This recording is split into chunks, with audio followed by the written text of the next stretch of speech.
Après le film 1 sur 5 de Carl Zéro, il est temps de vous révéler une autre ignominie méconnue des Français. Un inceste égale deux victimes, l'enfant et sa mère. Dans de multiples cas d'inceste par le père, la justice et la police n'écoutent pas la mère protectrice de son enfant, l'en dépossèdent et en donnent la garde au bourreau. À la moindre incartade, les juges la condamnent à une interminable descente aux enfers pour ne plus avoir à écouter la parole des petites victimes qui crient et pleurent dans le désert.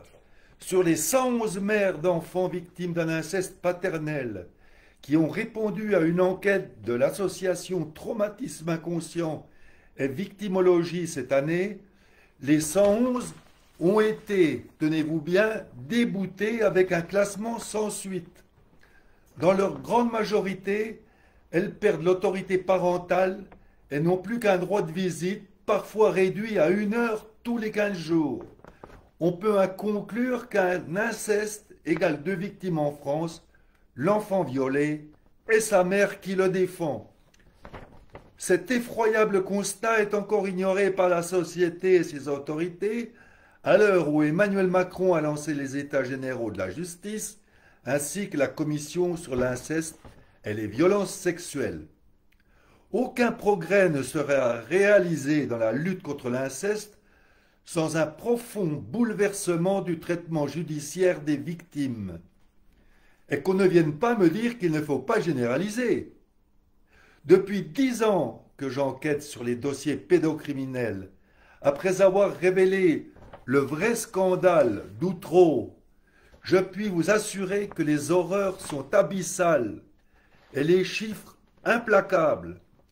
Tous les jours, je reçois de nouveaux témoignages de mères traitées de folles ou de menteuses en justice, malgré les signalements, les auditions et leurs dossiers d'expertise médicale ou psychologique sans équivoque.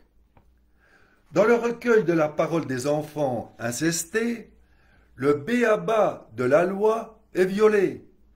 Décrétée en 2002, la procédure dite Mélanie, qui oblige policiers et gendarmes à procéder à un enregistrement audiovisuel des petites victimes pour éviter la répétition traumatisante des auditions, n'a été respectée que dans 56,7% des 111 cas déjà cités.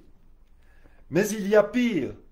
La mère d'un petit violé par son père devient la coupable de la majorité des décisions prises par les juges, comme en témoigne l'octroi du droit de garde dans ces conflits judiciaires. Ce droit a été accordé aux pères incestueux dans 60% des cas pour les enfants de 2 à 3 ans, 88% pour les 4 à 5 ans, 50% pour les 6 à 9 ans et 75% pour les 10 à 17 ans. Ces chiffres sont éloquents. La durée des procédures judiciaires est épouvantable et aggrave les souffrances des victimes et de leurs mères. Sur les 111 cas étudiés, on révèle les bilans suivants. De 10 à 15 ans de procédure, 9 cas. De 7 à 9 années, 15 cas. De 4 à 6 ans, 54 cas. De 1 à 3 ans, 33 cas, soit au total 75% de procédures supérieures à 4 ans, avec les coûts et la douleur à la clé. Les conséquences de ces épreuves judiciaires pour la santé des mères protectrices sont accablantes. 100% d'entre elles ont révélé avoir développé une ou plusieurs maladies somatiques au-delà de 3 ans de procédure judiciaire, dont 64% un cancer.